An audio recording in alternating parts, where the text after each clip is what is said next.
Community has become sort of a buzzword among startups and those looking to build a brand.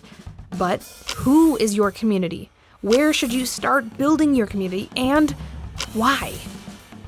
In terms of the community is definitely a really big thing for us. And it helps keep you motivated to keep doing what you're doing, seeing that you're having an actual lasting impact on people beyond just selling and buying products. But it's also, how our company culture kind of forms, right? I mean, obviously, we are in that kind of community building mode as we speak.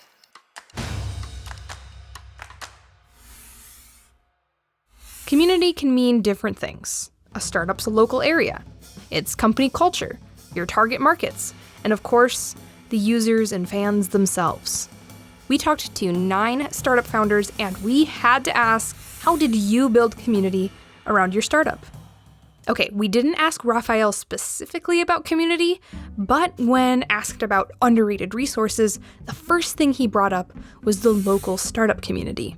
Find locally other founders. In Detroit, we have an amazing ecosystem of founders that we have our own Slack room. We can Slack each other. We hold events and try to ensure that we're all inviting. The journey that you're on is not unique to you. There are thousands of founders ahead of you that have gone through that exact same thing. And I think that was the biggest revelation for me as a founder. And after year 1 was, I'm not alone. I want to talk to people that are 2, 3, 4 years ahead of me and learn and hear their stories so that I know what pitfalls to look for. They might still happen, or what resources to go with. We're headquartered in downtown Detroit, and it's an amazing city. It has transformed over the last 7 years. It is not what people think of Detroit when it was 10 years ago when we went bankrupt and all the other bad things that have happened. So we take the spotlight that's on us and we consciously want it to glow on the city of Detroit through other founders and all that diversity and anything else that we can do to enable the city and continue to grow as we are. And, Michigan and Detroit, we're always at the forefront of everything. One of the first communities startup founders should connect with is the startup founder community. Speaking with local entrepreneurs or those with big knowledge bases can provide you with a wealth of experience, knowledge, and advice. The next community to connect with? Building camaraderie inside your startup as well as out. Our slogan that we've really adopted is play productively. And yes, we really adopt that through our product and how we interact with our students. But it's also, how our company culture kind of forms, right? I mean, obviously, we have a productive goal of building out this company and building out this product that students and teachers and parents are going to love. But it's also having fun while you're doing that, right? Playing, but it's productive. We're very, very informal with each other in this company. Always we try to have strategic retreats here and there, with the executive leadership, but also just going and getting tacos with the entire content development team was something we did and stuff like that. Just making sure everybody is, enjoying their experience along this journey to, complete this macro goal we have. Research has shown time and again that strong company culture can build job satisfaction, lower job turnover, boost employee productivity, and ultimately increase revenue. But most importantly, building a strong and vibrant community rallies the team around a common goal. Our long-term goal is to really build out a community of learners and educators and students who love using TRUiC and love this ability to learn STEM and coding concepts as well as creativity and problem solving, critical thinking. And so people can generate lessons themselves and share lessons and just, again, form this community of like-minded education-related people. I think that's actually one of the reasons why our Kickstarter did so well, is we were able to build up a pretty strong community of what we call VIPs. And these were basically people who had reserved the pedal ahead of the launch, and they were able to give us a foundation on that crowdfunding platform and help us meet our initial funding goal. I think we met it in the first 3 hours, which really helped with the algorithm on Kickstarter's website. So that's sort of the initial community we built that's really supportive, and they're very engaged with our product, and they're just waiting to get it in their hands at this point. Right now, we're actually trying to sort of build a community on TikTok and Instagram and all the other social medias. And so we just brought on a community manager and we're getting our sort of socials up to speed, and we're trying to build that brand and build that community. But it's difficult. So it's hard for me to speak on it, but we're just trying to put out engaging content and be as authentic as we can. We've always kind of stuck to that. And there was one guy in his late 60s. He shared like a really cool story. Basically, he had his mother pass away and he had his brother pass away. And those were the two people that made him feel connected to music and to guitar. And so he said he hadn't played guitar in a couple of years. He just didn't want to pick it up. It wasn't fun. And then he told us he came across one of our ads and he was just so excited about the idea, and he loved the way it looked, and he loved like all the stuff we had on social media. And he was like, it was the first time in like 2 years since I had gone through the process of, you know, laying my mom to rest and losing my brother that I wanted to play guitar again. And so he was just like our number one supporter. He was like, I want you guys to make $1 million. He's like, I love what you're doing. He's like, you made me want to play guitar again. And it was sort of one of those moments where, you know, we get really caught up in the daily tasks and what we're doing. It was like taking a step back.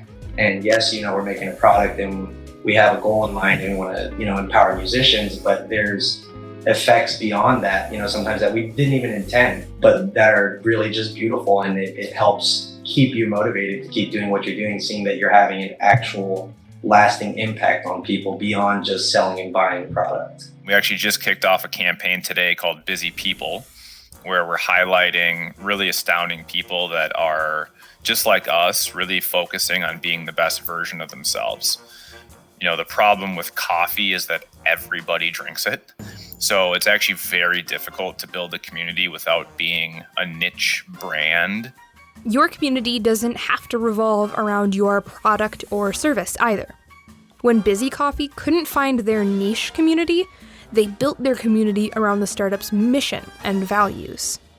We now kind of went through this whole branding, marketing exercise. I mean, we've been doing it for years, but ultimately landed on, you know, we want to build a community of people that are all on this mission to be the best version of themselves, whether that's a busy mom or it's a busy musician or it's a busy entrepreneur, busy athlete. It's all about just being the best that you can possibly be. And that's not just in your field, but it's also like doing the right thing and being good to people.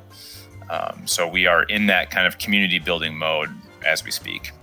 In terms of the community, we're really aiming to really help provide resources to our community, to provide the education. Like all of this technology and science is really novel, it's new. So there's a lot of education that has to happen around the skin microbiome. A lot of brands are using the microbiome word, but no one really has explained what that is. And so what we look at our jobs as is to be that sort of bridge and to provide those answers. You know, what is a skin microbiome? Why is it important? How does it affect your skin health? How does it affect other areas of health, like your mental health? And how is it connected to gut health? I mean, it's so complicated. And so we hope to be a resource for our community. So the most fulfilling thing has been that people from 68 countries loved this product and backed up our project. That was like amazing and very fulfilling. We are very active on Instagram and Pinterest, since our product is very image based, like in the sense we have a lot of food images or cookware images. We are very active and great support from community all over the world. We are just building and building.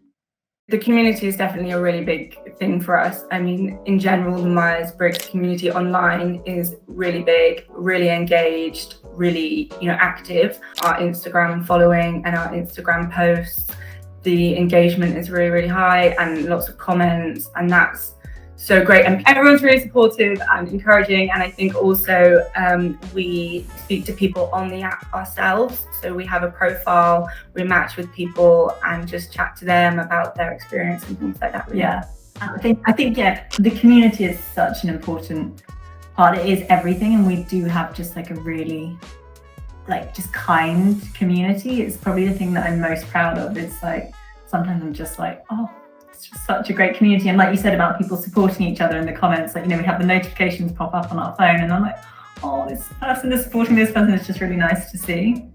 As the past several entrepreneurs have pointed out, Every startup has a community of users. Whether you build your own community or participate in a group that already exists, tapping into your users can be an enormous resource.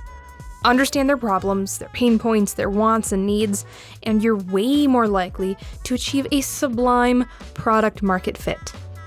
Keep your mind open and lean on your community.